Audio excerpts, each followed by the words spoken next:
What is up, YouTube? It's your boy Alex here from Team Generations, and today we are back with another deck profile. This time we're going to be talking about Poseidon. So right off the bat, I know I have like 5 seconds to capture your attention on why you should even bother with this deck, so please hear me out. This deck is actually pretty decent overall. Why Ragnarok? Why even bother with this set? I believe that this set applies a ton of pressure on your first grade 3 turn, has tons of recursion, and if you think about it, like I was quoting this on Twitter when I posted this deck a little while ago, just think of it as a Shadow Paladin deck. It all makes sense. It kind of flows a little bit better. It is super easy to play. It is super consistent. Deck thins, triple drives, like I said, on your first grade 3 turn. Just a very high pressure deck for not like a whole lot, and it's not very complicated overall. And plus 2, the game is becoming a little bit more expensive with like the mainline sets and whatnot, like, you know, triple rares are just becoming, you know, $10 staples, things of that nature. So this actually gives budget players an option and a route to go down, and I think this is the best deck out of this set. So without further ado, let's hop into the ride line and then the deck profile, and I'll probably answer any of your questions along the way, but if not, let me know down in the comments below. Let's get started. Alright, so obviously starting off over here, we do actually have to run the in-theme Poseidon starter over here just because the grade 1, this is going to be nothing but filth before my eyes, Poseidon. This does require the Poseidon name underneath it, so when this unit is placed on Van by riding on Poseidon, look at 7 cards on the top of your deck, choose up to 1 Poseidon order or unit card with Poseidon in its card name. From among them, reveal it, put it into your hand, shuffle the rest, and put them on the bottom of your deck. Then its second skill continues on rearguard circle during your turn. This gets 2k, so the extra 2k is non-conditional, and while it doesn't have intercept, the 10k body actually helps a lot for like some early aggression. On top of that, just becoming a nice 10k booster later into the game actually makes for some decent numbers. So I actually really like this. Again, thinning out your deck, making sure that you can get the pieces that you need, whether that be a persona ride, whether it's like, you know, some of the recursion pieces that we're going to talk about in a little bit. But next up over here is going to be True Nature Poseidon.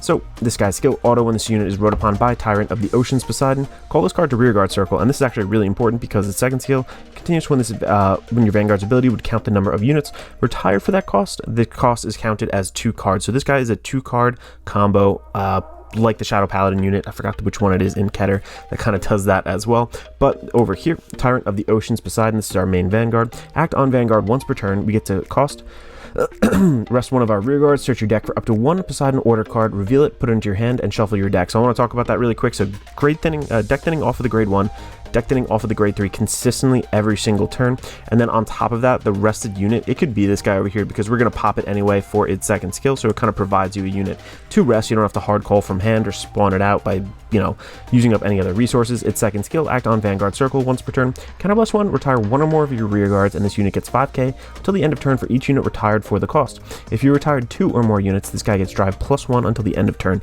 So let's think about that for a second. So you get an extra 10k, okay, persona ride on top of that, that's 33k base, triple drive.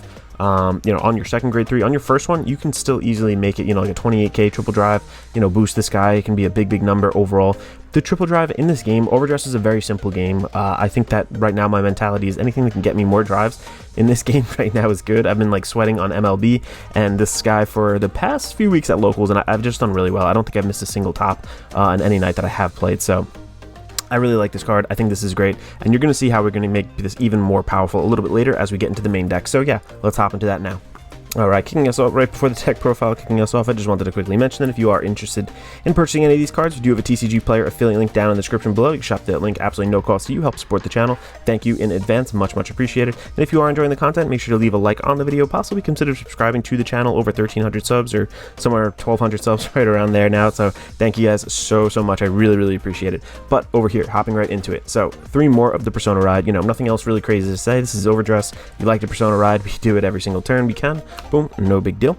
Over here too, we are getting into our next and only other grade 3 in the deck, and it is actually the order card you're going to search for most of the time, I would say. So this is Legends Passed Down Poseidon. So we play this with a counterblast 1 if we have a Vanguard Poseidon in its card name, and then all of our front row rear guards get an extra 10k until the end of turn. And if your rear guard was retired this turn, choose one of your opponent's rear guards and retire it, and that's not a hard condition at all.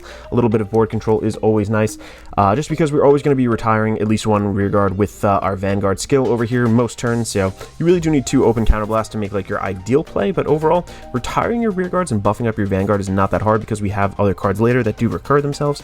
So this guy over here just giving you nice board presence, a little bit of control pressure on your opponent, and making sure that your rear guards aren't just hitting it as a wet noodle right after you triple drived. Next up over here, I only believe we need 3 of these, and I think this is the right ratio. I was testing it out a couple different ways, but we have 3 of Clone Tyro Demeter. I think that's how to say it. We play this card if we have a Poseidon in its card name, and then look at 7 cards from the top of our deck. Choose up to 1 unit card with grade lower than or equal to your Vanguard with Poseidon in its card name from among them, call it the rearguard circle, shuffle the rest, and put them on the bottom of your deck. So basically, that top 7, I guess that's a bit of a thin. It kind of sucks if like you have that top 7 and you know, it just doesn't, it has a bunch of triggers in it, you can't really get it out, but you can then shuffle by searching out another order card with the grade 3 Vanguard and kind of getting them back in the deck with that first skill over there.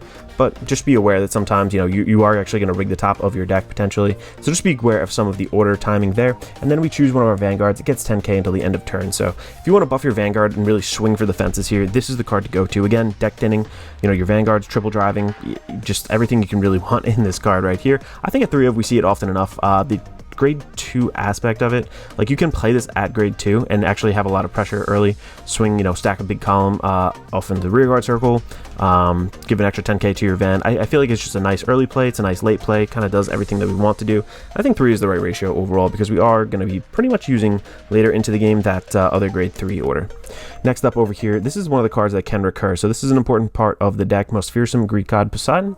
Auto when this unit is placed, when this unit is retired for the from rearguard circle from your card's cost. Soul Blast 1, call this card to rearguard as rest, and if you have a Vanguard with Poseidon in its card name, we stand this unit. Choose one of your units and it gets 5,000 until the end of turn. So you can choose itself or you can choose the Vanguard. Again, choose and just go all in if you know they have no PGs that really need to dump their entire hand. That's fine, or you can call it to itself. And this is great because Poseidon can retire this guy. Boom. Nothing else really uses Soul Blast in the deck, mainly, I think. Don't quote me on that right now, but I don't think so. So we're really using Soul Blast only for this card. Pop it, recur itself, buff itself up, and give your Vanguard even more power. It's just super self-sustaining, super easy, and this is a great card. So again, I like this card, running it at a 4 of. Next up over here too, and if you want to run one more order card, I think you could probably bump this down, but I do think that we need grade 2 bodies that kind of give themselves an extra 5k. And this satisfies that. This is raring to fight Shiva. So this is very simple. Continues on rearguard circle during your turn. If your Vanguard is grade 3 or greater god, this guy gets an extra 5k. Very simple. Put this in front of the grade 1 kind of Poseidon card that we're going to go over in a little bit. Just an extra 10k booster behind it. Makes it 25k calm, 35 with the Persona ride. Could also become, you know, with those two in mind, also playing the order, it becomes 45k. This is just, that extra 5k is super simple condition. There's nothing you really need to meet. You're always going to have a grade 3 or greater Vanguard god. So again, 5k, just a nice little body on board. Super simple and easy. Next up over here, again, coming out of the ride line, same thing. We're actually maxing out on this just because this is the guy that you want to retire every single turn, because this really satisfies that extra 2 cards. So you're giving your Vanguard 10k, you're allowing that triple drive inherently throughout just having 1 card. If you hit this off the grade 2 order, call it out, boom, that's even better. Just deck thinning is deck winning, and I think this is a really great card for it overall. So again, we're maxing out on that ride line guy. Next up too, going into the grade 1s, obviously you're running 4 PGs, running the Odins. They're super cheap. These are the regular ones that, you know, if you have 2 or less cards in your hand, just discard 1. You don't have to discard another. You are all good. So that's the in-theme one for the gods. There is another one too for the humans. Next up here in the grade 1s, this is probably the most underrated card in the entire set in my opinion. I really believe this is like so good. This really has like changed tides of games in my opinion. This is follower Hermes, so Hermes. Auto when this guy is placed on rearguard circle. If your Vanguard is a god, look at the top card of your deck, put it on the top or into your soul. So fueling your soul for the other grade 2s who kind of recycle themselves, because you want to pop those guys almost every turn. And on top of that, just rigging the top. Like if I've hit the over trigger off this, I've seen it, whereas before I would have drawn or did something different, you know, when placing this down. It's just so nice. It's good to kind of have that like foresight, so to speak, and you know, I guess no pun intended with the whole gods thing there and foresight, but it is a really good card. I think this is underrated. Just play it out. It's hard to kind of explain in the video, but I think this is such a good card overall, and I'm running it at a 3 of. Next up here too, again, more bodies on board, and again, we do want a little bit of early pressure, and this guy helps us get that with that extra 2k on the body, so you can pop it down grade 1 and then swing at your Vanguard, opponent's Vanguard. You know, you're still 10k on their grade 2, so you basically have a card that for 2 turns could at least apply some on hit pressure to an opponent's Vanguard, and it buffs up for that nice 10k number too. So I do like this card. The art's a little creepy, and it was a weird point in the anime. I just watched through the anime actually, but yeah, that was pretty cool. All right, next up over here too, give me a second, I'm going to swap over and we're going to go over the triggers. All right, hopping right into the triggers now. Obviously, this is Overdress, so we have to run the over trigger. You know, all your opinions aside, you just have to do it. In the format, it is what it is.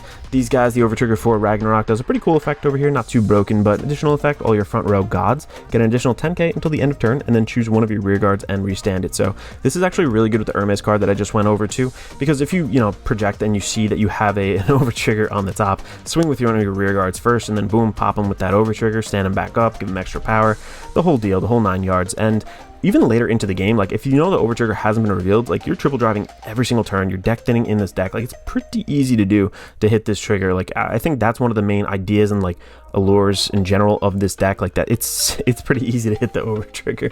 So over triggers win games, so it is what it is. Next up over here too, for heals, obviously we don't have the effect heals. That's the only kind of like effect thing that they didn't give us. It kind of hurts in maybe like the PBD or PBO, I'm sorry, or maybe like the Gravidium matchup, but overall, like you're fine. 4 of the effect crits going into Soul, give 10k. Doesn't really come up too much, but why not run them? And then we have 4 more of Strongest by Nature, and as well as 3 more, Strongest by Nature is the crit, the base crit, the regular one, and then we have Underpinning Style. So this is the draw trigger, basically just an extra 5k when you go to guard it out. It is good, why not run it? And the draws in this deck, like I feel like with the triple drive, with the extra little bit of draws and whatnot, like you are going to have a decent sized hand. You should kind of have a decent sized hand throughout the game. So thank you guys so much for watching. I know I normally do a test hand, but it's kind of hard to do. And I'm just really pressed for time as of late, because I want to record a lot of different profiles over here because V-Clan just came out and whatnot. So it's my last Overdress one for a while. I'm going to hop into that. Yeah, so thank you guys so much. Let me know any questions down below. This is Alex from Team Generations signing out.